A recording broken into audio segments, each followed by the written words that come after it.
தேவனுடைய நாமம் மகிமைப்படுவதாக. இன்றைய நாளிலே சங்கீதங்களின் புஸ்தகத்திலே 23ஆம் சங்கீதத்தின் 4ஆம் வசனம். நான் மரண இருளின் பள்ளத்தாக்கிலே நடந்தாலும் பொல்லாப்புக்கு பயப்படேன். தேவரீர் என்னோடு கூட இருக்கிறீர், உமது கோலும் உமது தடியும் என்னை தேற்றும். அல்லேலூயா. இந்த வசனத்துல மரண இருளின் பள்ளத்தாக்கில் நடந்தாலும் பொல்லாப்புக்கு பயப்படேன், பயப்படாதே என்று சொல்லுகிற கர்த்தர். இங்கே தாவீது சொல்றாரு, நான் மரண இருளினுடைய பள்ளத்தாக்குக்கே போயிட்டா கூட பொல்லாப்புக்கு நான் பயப்பட மாட்டேன். ஏனென்றால் தேவரீர் என்னோடு கூட இருக்கிறீர். கூட இருந்து நடத்துகிறவர் கோலும் தடியும் தேற்றுகிறதாய். எப்பொழுது அது நடக்கிறது என்று நாம் பார்க்கும்போது, கர்த்தர் என் மேய்ப்பராய் இருக்கிறார், நான் தாழ்ச்சி அடையேன்.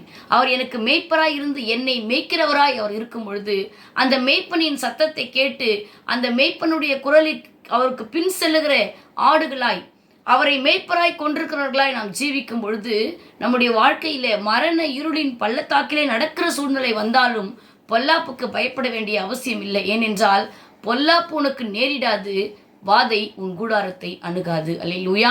பொல்லாப்பு நேரிடாமல் பாதுகாக்கிற கர்த்தர் நம்மோடு இருக்கிறபடியினால் எவ்வளவு சத்துருக்கள் பெருகினாலும் சத்துருக்களுக்கு முன்பாக பந்தியை ஆயத்தப்படுத்துகிற கர்த்தர். தலையை எண்ணெயால் அபிஷேகம் பண்ணுவார், பாத்திரம் நிரம்பி வழிகிறது என்று தாவீது எழுதியிருக்கிறார். என்றால் சத்துருக்கள் பெருக பெருக பெருக ஆண்டவரிடத்துல நமக்கு வருகிற அபிஷேகம் பெருகும். ஆமேன். அந்த அபிஷேகம் என்ன செய்கிறது என்றால் நம்மை பயத்து நின்று நம்மை மீட்டெடுக்கிறது. எதற்கும் பயப்படாமல் ஆண்டவரை நம்பி அவரை சார்ந்து கர்த்தரின் மேய்ப்பராய் இருக்கிறார் என்ற நம்பிக்கையில் நாம் நடக்கும்போது நன்மையும் கிருபையும் நம்மை தொடரும். அதை நம்மளை ஃபாலோ பண்ணும். நன்மையும் கிருபையும் தொடர்ந்து வரும்.